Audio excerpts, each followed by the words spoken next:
Welcome to my YouTube channel. आप तमाम लोगों को पलवा शाह याद है? वो खातून जिन्होंने कराची में डॉक्टर जाकिर नाइक की पब्लिक सेशन में एक सवाल किया था, अपने इलाके की बात की थी और उनका इलाका था लकी मरवत। और वहाँ पर उन्होंने उस मुनाफिकत की, उस हिपोक्रेसी की बात की थी जो मैंने लास्ट वीडियो में भी कहा था कि डॉक्टर साहब उसका सवाल नहीं समझ पाए। अच्छा, हुआ ये कि उन्होंने पेडोफाइल्स की बात की थी, बच्चों के साथ जिना, बच्चों के साथ ज्यादती, चाइल्ड असॉल्ट की बात की थी। और डॉक्टर साहब उनका सवाल नहीं समझ पाए थे, जिसकी वजह से डॉक्टर साहब ने उन्हें अच्छा खासा डांटा भी था। और वो क्लिप जो है ना, वो वायरल हो गया। और वो इतना वायरल हो गया, इतना वायरल हो गया, तो ओब्वियसली कि पलवा शाह का जिस इलाके से ताल्लुक़ है वहाँ तक भी बात गई होगी। अब हुआ कुछ यूँ है कि इस लड़की की ज़िंदगी, या आप ये कह सकते हैं कि इस लड़की की ज़िंदगी बहुत ज़्यादा मुश्किलात का शिकार हो गई है। सोशल मीडिया पर पलवा शाह ने अपना एक लेटर या आर्टिकल, या आप ये कह सकते हैं कि उन्होंने उसकी उन इस वक्त जो वो चीज़ें फेस कर रहे हैं उसके मुतालिक सोशल मीडिया पर आगा क्या है। और सबसे बड़ा इल्ज़ाम जो उस पर लगाया जा रहा है वो ब्लास्फेमी का है। और हमारे यहाँ अगर किसी को दीन की इतनी ना समझ हो, और वही बात होती है कि भेड़ चाल में सब शामिल हो जाते हैं और इस तरह की मतलब मामलात बन जाते हैं कि इंसान को ज़िंदा जला दिया जाता है या मार दिया जाता है। लेकिन उस मॉब में कितने लोग पांच वक्त नमाजी है भी या नहीं, ये भी एक सवाल उठता है। तो हुआ ये है कि इस लड़की पर ब्लास्फेमी के इल्ज़ाम लगाए जा रहे हैं, उसके मुतालिक ऐसी ऐसी बातें की जा रही हैं जिसकी वजह से उसको लगता है कि उसकी ज़िंदगी ख़तरे में आ गई है, सिर्फ़ और सिर्फ इस सवाल की वजह से जो उसने डॉक्टर जाकिर साहब से किया। और उसके नतीजे में ये मैं बात कर रही हूँ उस माइंड सेट की जो बर्दाश्त नहीं कर सकते कि जब उनका चेहरा आईने पर जब उनको आईना दिखाया जाए, तो वो फिर सबसे इजी काम ये होता है कि एक मॉब होता है, एक ग्रुपिंग होती है, और वो सब मिलकर उस कमज़ोर जानवर, जैसे हम कहते हैं ना कि जो खूनखार जानवर होता है वो भी एक पूरा एक ट्रैप बनाता है और फिर कमज़ोर पर हमला करता है। तो भाई उसने एक सवाल किया था, उस सवाल का उसको जवाब चाहिए था। और पीडोफाइल, अभी अभी एक रीसेंट केस हुआ है 3 साल बच्ची आमना का। और आमना की रिहाइश जिस एरिया में है, मेरा घर भी उसी एरिया में आता है, डिस्ट्रिक्ट सेंट्रल में आता है, बल्कि जो गुलबर्ग थाना है वो मेरे घर से वॉकिंग डिस्टेंस पर है। और बच्ची का ये जो रेप, और फिर उसकी जो 3 साल की बच्ची थी उसका रेप हुआ, और फिर उसको गला घोट के मार के फिर थैले में डालकर उसको डंप कर दिया गया। और लकीली कि पुलिस ने बड़ी ज़बरदस्त फुर्ती दिखाई और वो एक रिक्शा ड्राइवर निकला। और अब अदालत ने उसे सज़ा भी सुना दी है, उसने अपने जुर्म मतलब जुर्म भी कबूल कर लिया है, इकबाल जुर्म भी कर लिया है। लेकिन मसला ये है कि ये जो पीडोफाइल्स है, ये आजकल इतना आम हो गया है कि जब मैं ये बात कर भी रही होंगी तो पता नहीं कहाँ पर, किस जगह पर अभी भी ये शर्मनाक हरकत हो रही होंगी। उसके अलावा पंजाब कॉलेज का जो वाक़या है, और जो वहाँ पर जो स्टूडेंट्स ने एक प्रोटेस्ट कर भी रहे हैं और काफ़ी बात भी उस पर हो रही है, लेकिन इन द एंड एक डिबेट भी बनी हुई है और एक कन्फ्यूजन भी ये है, क्योंकि सोशल मीडिया पर जिस बच्चे की इस वक्त वीडियो वायरल हो रही है, हॉस्पिटल मतलब वो बेड पर है और वो तड़प रही है, और उसके बाद कहा जा रहा है कि जो ज़्यादती जिस बच्ची के साथ ज़्यादती की गई, अनफॉर्चुनेटली उसका इंतकाल हो गया। लेकिन मुझे ये बताया गया है कि जो वीडियो आप शेयर कर रहे हैं जिस बच्ची की आप वीडियो शेयर कर रहे हैं ना, वो बच्ची उस प्रोटेस्ट में थी, और उस प्रोटेस्ट में जब उसकी हालत ख़राब हुई है, मे बी उसको मतलब गिरी होगी, चोटें लगी होंगी, तो ये वो बच्ची नहीं है जिसके साथ ज्यादती हुई है। तो आप यहाँ पर करेक्ट कर लें, और लोग बिना सोचे समझे, मैंने कहा ना सोशल मीडिया में बाज़ दफ़ा जो सही है उसको गलत दिखाया जाता है और जो गलत है उसको सही किया जाता है। और बच्ची के फादर का स्टेटमेंट, ये भी एक बहस बनी हुई है। लेकिन सवाल ये है कि हमारे आज के इस माशरे में ना एक बच्ची की जान और उसकी इज्जत सेफ है, और ना बच्चे की। क्योंकि फिर एक में मैंने भी पढ़ी कि ये कैसा मुल्क है कि जहाँ पर एजुकेशनल इंस्टीट्यूशंस में हमारी बच्चियों की इज्जत महफूज नहीं है, जबकि उन इंस्टीट्यूशंस की बात हो रही है जो पेरेंट्स से इतनी फीस लेते हैं, वहाँ सिक्योरिटी भी होती है, सब कुछ होता है, और यहाँ तो सिक्योरिटी गार्ड है। दूसरा, आमना जो 3 साल की बच्ची जिसका मैंने जिक्र किया, इवन मेरी जो मेड है वो मतलब जैसे हाउस हेल्प है वो जहाँ रहती है ये वो उसी तरह का एक इलाका है, और वो आपस में ज़ाहिर सी बात है फिर वहाँ तो बहुत सारी बातें होती हैं, तो वो रिक्शा ड्राइवर, फिर कहा गया कि इसमें एक और बच्चा इन्वॉल्व है, सो एंड सो। लेकिन अब ये केस सामने क्लियर हो गया और उस शख्स को जेल भी हो गई है, और जब तक कि इबरतनाक सज़ा नहीं मिलेगी तो ये चीज़ें स्टॉप नहीं होंगी। इन बिटवीन एक क्लिप इस वक्त बहुत ज़्यादा ग्रुप्स में शेयर किया जा रहा है। एक खातून है, उसने खुद बता रही है कि ये उसने खुद अपनी आंखों से देखा है। वो ड्राइव कर रही होंगी तो उसने देखा कि पहले उसे एक सुजुकी नज़र आई जो आमतौर पर स्कूल वैन्स होती है। उसने देखा कि एक बच्ची है, वो यूनिफॉर्म में है, उसकी एज हार्डली 3 साल की होगी। ड्राइवर ने उस बच्ची को अपनी गोद में रख लिया हुआ है, और जिन लोगों ने ये पूरा क्लिप वीडियो देखा होगा, आई एम श्योर मैं उसी की बात कर रही हूँ, तो आप अंदाज़ा लगा लें कि वो खातून ये कह रही हैं। और जिन्होंने नहीं देखा उनको मैं एक्सप्लेन कर दूँ कि वो बता रही हैं कि वो जा रही थी, उनकी जो गाड़ी थी वो ज़रा ऊंची थी, वो एक हाई रूफ देखती हैं, वो बाज़ाहिर स्कूल वैन ही लग रही थी, लेकिन उसमें इनफैक्ट कोई बच्चा नहीं था उस वक्त, मे बी ड्राइवर ने उसे सारे बच्चे ड्रॉप कर दिया हो। एक बच्ची उसकी गोद में है,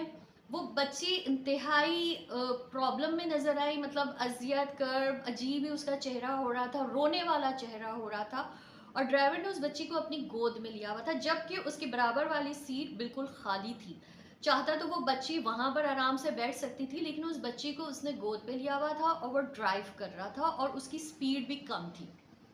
उसने उसको थोड़ा सा डाउट हुआ, क्योंकि उसने कहा कि अगर ये फादर भी होगा या कोई हाउस में फैमिली का बंदा होगा तो वो भी, जबकि बराबर में सीट खाली है, तो वो बच्ची को वहाँ क्यों नहीं बिठाया हुआ। जबकि बच्ची, एक होता है ना कि पेरेंट्स अपने बच्चों को इसलिए गोद में रखते हैं कि स्टेयरिंग में रखते हैं तो उस वक्त बच्चा खुश हो रहा होता है। यहाँ पर मामला उलट था कि वो बच्चे इंतहाई तकलीफ में उसे लगी, तो उसने वो अपनी गाड़ी थोड़ा सा आगे ली। वो देखना चाह रही थी कि ये, उसको शक हुआ, और बिल्कुल सही उसको शक हुआ। वो जब आगे गई तो उसको भी बताते हुए अजीब सा लग रहा है, मुझे भी यहाँ एक्सप्लेन करते हुए अजीब सा लगा कि उसने देखा कि उस ड्राइवर ने अपने नीचे का जो उसके मतलब पैंट ट्राउज़र जो भी था वो नीचे उतरा हुआ था, और वो बच्ची को भी वो नीचे से नेकेड थी।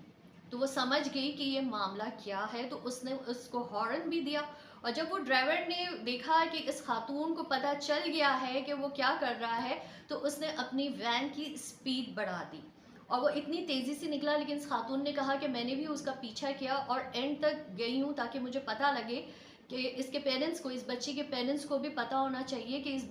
बच्ची को किस दरिंदे के हवाले इन्होंने किया हुआ है। वो गई है तो वो इतनी स्पीड में आगे चला गया कि थोड़ा सा आगे गया, वो एक जगह रुका, वहाँ उसने बच्ची ड्रॉप की, और ख़ुद वो ये जा वो जा। ये खातून उस घर में गई है, उस बच्ची की वालदा से मिली है। पहले तो उसकी वालदा ने जो है ना यकीन नहीं किया, उसको लगा कि ये एक कोई प्रोफेशनल, जैसे आजकल होते हैं ना लोग, स्टोरी बना के घर में घुसते हैं और डकैती और ये सब मामला। लेकिन जब उस खातून ने उन्हें पूरा एक्सप्लेन किया कि आप ने अपनी बच्ची जिस स्कूल में है, या इस वैन ड्राइवर को आप जानती हैं, ये वैन ड्राइवर कौन है, बहुत सारे उससे सवाल किए। लेकिन जब उसने उस बच्ची, और फिर ये भी पूछा कि आपके बच्चे आपको आकर कुछ तो एक्सप्लेन करती होगी, तो वो माँ खुद कह रही है उस खातून से कि हाँ, मुझे लगता था कि बच्ची काफ़ी परेशान रहती थी, टेंस में रहती थी, हमें लगता था कि इसे स्कूल नहीं जाना, सुबह भी वो बहुत रोती थी, नहीं जाना होता था, अजीब इरिटेट होती थी। तो उसकी इरिटेशन का असल मामला क्या था वो उस माँ को नहीं पता था, और वो खातून ने उसकी माँ को बताया कि आपकी बच्ची के साथ ये हो रहा है, एटलीस्ट आप अपने बच्चे से कम्युनिकेट तो करें। हमेशा ये नहीं होता कि बच्चे के साथ अगर कोई प्रॉब्लम है और अगर वो कोई एक्सप्लेन करना चाहता है तो हम लोग उसको आम तौर पर उसकी बात समझने के बजाय हम ये समझते हैं कि ये स्कूल से जान छुड़ा रहे हैं या स्कूल से नहीं जा रहे। मैंने ये सारे जब ये चीज़ें मेरे इर्द गिर्द हुई, पहले पलवा शाह का पीडोफाइल को लेकर उस खातून की ज़िंदगी इस वक्त बहुत मुश्किलात का शिकार हो गई हैं, और अल्लाह ताला उसकी मदद करे और उसकी हिफाजत करे। सेकंड, वो बच्ची आमना जिसकी उम्र 3 साल की थी और जिसको एक रिक्शा ड्राइवर ने उसकी के घर के आगे सुबह सवेरे, जब उसके फादर उम्रा पर है, उसे किडनैप किया, फिर उसे अपने जहाँ पर वो रहता था वहाँ जाकर उसके साथ रेप किया और फिर उसे डंप करने की कोशिश की और वो पकड़ा गया। ठीक है। थर्ड, इस खातून का जब वीडियो मैंने देखा तो मतलब वो खुद कह रही है कि खुदा के लिए आपके बच्चे जब स्कूल जाते हैं, कॉलेज जाते हैं, और अगर उनके साथ कोई प्रॉब्लम है और आपको एक्सप्लेन करना चाहते हैं, क्योंकि ये ज़्यादातर मेन टारगेट एक तो छोटे बच्चे हैं या फिर वो बच्चे होते हैं जो थोड़े से डरपोक किस्म के होते हैं, जो खौफजदा हो जाते हैं और इन्हें डरा धमका के फिर एक दफ़ा जब वो उनके ट्रैप होते हैं तो वो उनके साथ बार बार करते हैं, क्योंकि उनको पता है कि ये बच्चा बोल नहीं पाएगा। ठीक इसी तरह जिस तरह वो 3 साल की बच्ची को van driver, I don't know उस दिन तो उस खातून ने देखे, उससे पहले पता नहीं उस बच्ची के साथ कितनी दफ़ा वो कमीना इंसान ये हरकत कर रहा होगा। और जब उस खातून ने उसकी माँ को बोला तो फिर शायद उन्होंने गए भी होंगे, आई एम श्योर स्कूल भी गए होंगे, और वो ड्राइवर तो खैर स्कूल गए हैं तो पता चला है कि वो ड्राइवर तो फिर स्कूल उसने आया नहीं, क्योंकि उसको पता था कि अब उसकी ज़िंदगी मतलब उसका सारा कत्था चट्टा खुल चुका है, तो उसको जेल भी हो सकती है। तो जहाँ तक मेरा न्यूज़ है वो दोबारा गया नहीं उस स्कूल। ठीक है। मैंने जब पीडोफाइल्स की जो साइकोलॉजी क्या होती है, ये कौन लोग होते हैं, जब मैंने गूगल में इसकी पूरी इंफॉर्मेशन ली तो ये साइकोसेक्सुअल डिसऑर्डर के शिकार होते हैं ऐसे अफराद, और इनका ज़्यादातर छोटे या फिर बड़े जो भी बच्चे होते हैं टीनेज में, सबसे पहले वो उस बच्चे की नेचर को फॉलो करते हैं, उसके बाद उन्हें ट्रैप करते हैं। और इनका जो आईक्यू लेवल होता है ना, मैं ये पीडियो साइकोलॉजिकल ये डिसऑर्डर, ये जो अफराद होते हैं जो बच्चों को टारगेट करते हैं, जो पीडोफिलिया का शिकार होते हैं, उन वो बहुत ही मतलब कॉम्प्लेक्स का शिकार होते हैं। एहसास कमतरी उनमें शदीद होती है, लो सेल्फ इस्टीम के शिकार होते हैं, इनकी अपनी शख्सियत भी बहुत ज़्यादा तोड़ फोड़ का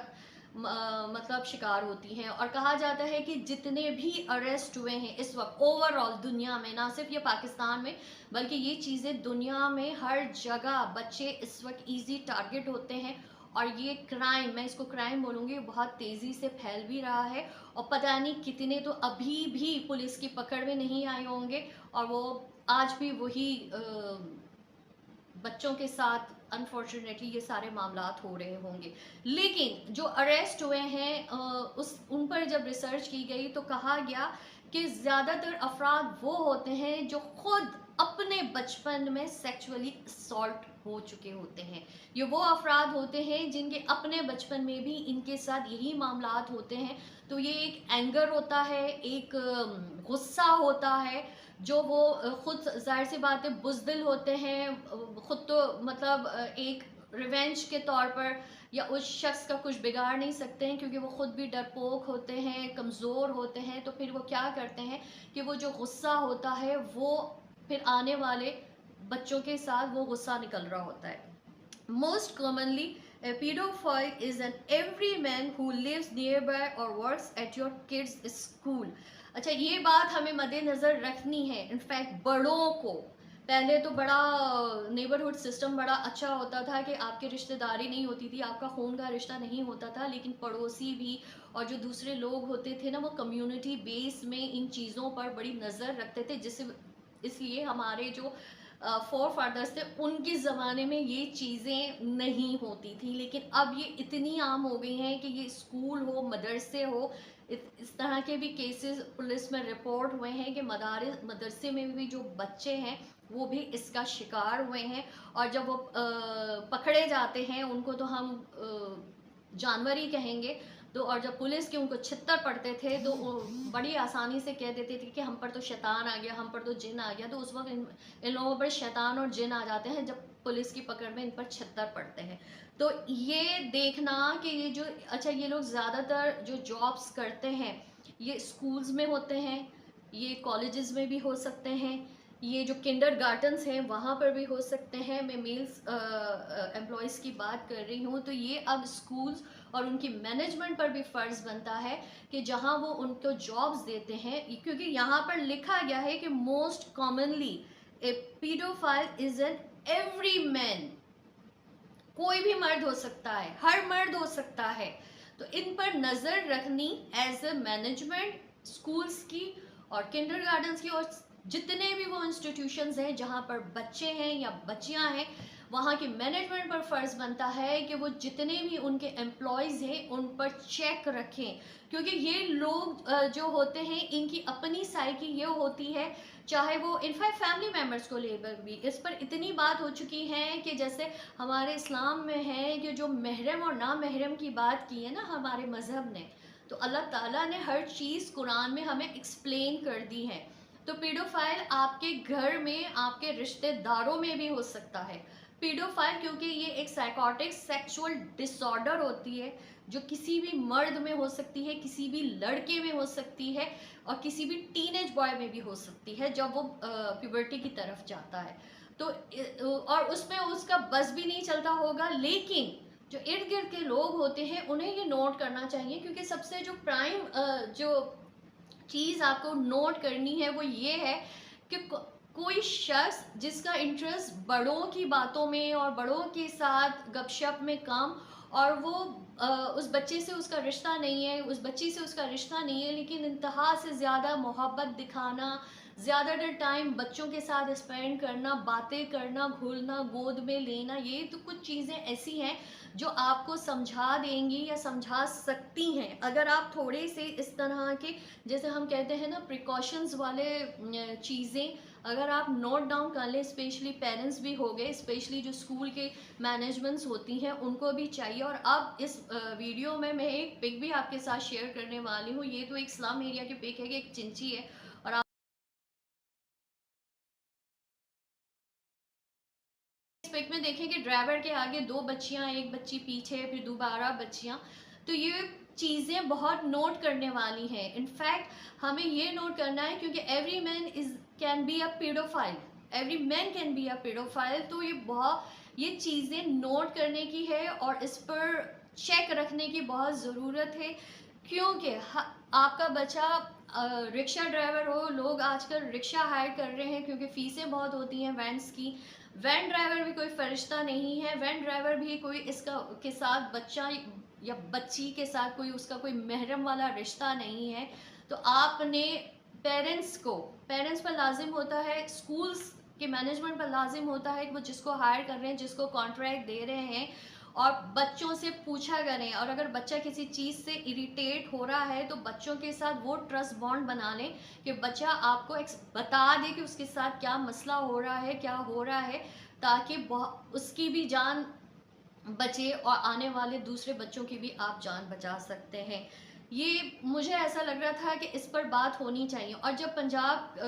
कॉलेज की उस बच्ची की बात है तो मुझे ये नहीं समझ आता कि उस बच्ची के साथ जो वाक़या हुआ है, तो वहाँ पर जो बच्चियाँ इस वक्त प्रोटेस्ट कर रही हैं, जो बच्चे इस वक्त प्रोटेस्ट कर रहे हैं, उनके पेरेंट्स कहाँ हैं?